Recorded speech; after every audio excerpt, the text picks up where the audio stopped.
Okay, this is page 280, number 23, and I'm solving equations with radicals. And the thing I want you to notice is that this number 23 has part A and part B, and there's a difference in the two equations. In this one, the variable is actually under the radical. So this is where I'm going to have to isolate this radical expression and then, raise both sides to the nth power, in this case to the second power, to solve. In this one, the variable's here, outside the radical, and here. So this isn't really an equation where I have to isolate the radical and square both sides. I have a number under the equation, not an x. So they're different. So let's look at the first one. The first thing I want to do is isolate the radical expression. So I'm going to subtract 3 from both sides. Okay. Now, I could divide both sides by 2, but then I'm going to create a fraction over here that I have to square and have to unwind that. So at this point, I'm going to consider this reasonably isolated. I'm just going to be able to wrap the whole thing. And because this is a square root, I'm going to wrap and square both sides. Okay, so on the left, I have a binomial squared, x minus 3 quantity squared. So it's going to be the first term squared minus 2 times 3 times x, so minus 6x, plus the 3 squared, or 9. On the right, I've got two bases, a 2 and a square root of x. So it's 2 squared, which is 4, times square root of x squared, which is x. So getting this into standard form now, subtracting 4x from both sides, x squared minus 10x plus 9 is 0.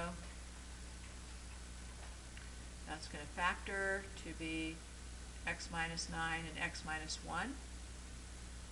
Negative 9x, the outside terms, negative 1x.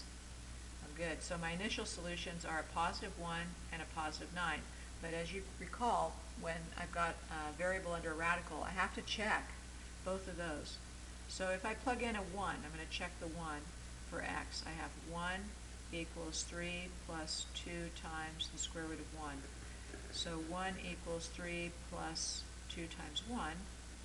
1 equals 5. Not true. So that was with the 1. So this 1 has to be purposefully rejected. It's an extraneous solution. It doesn't work in the original. So then I'm going to check the 9 in the original. So 9 for x equals 3 plus 2 times the square root of 9. So 9 equals 3 plus 2 times 3, or 6. So positive 9 equals positive 9, and that works. So a 9 works. I'm sorry, not a 9. Yeah, a 9 works. The 9 works, so the solution to this one is 9. Now, I want you to contrast that with part B, where I don't have x under a radical. So I've already got x on the outside, so I need to get x, both those x terms, on the same side of the equation so I can isolate x. So I'm going to subtract x times root 2 from both sides. So x minus x root 2 equals 3. Now I've got both of the x terms on the left, so I'm going to factor out the x because I've got to isolate it, so I'm going to factor it out to the front. And then I have 1 minus the square root of 2. Okay, so 1 times x and x times the square root of 2. And that equals 3. So now to isolate the x, I just have to divide both sides by 1 minus root 2. So this cancels, and I have x equals 3 over 1 minus the square root of 2. But we know we can't leave that 1 minus root 2 in a denominator of a fraction. It's not considered simplified. So this is in a binomial, this radical, so I have to use the conjugate of 1 plus the square root of 2. So I'm going to multiply this whole fraction by 1 in the form of conjugate over conjugate. And when I do, in the denominator, I get the first term squared, which is 1 squared, minus the square root of 2 squared, which is 2.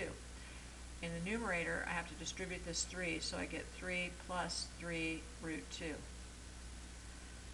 So 3 plus 3 root 2 over a negative 1, because that's the 1 minus 2. So 3 divided by negative 1 is a negative 3, and 3 root 2 divided by negative 1 is a negative 3 root 2. So x is equal to negative 3 minus 3 root 2. And that's just a number. That just represents, a number to the left of negative 3 on the number line. And that's it.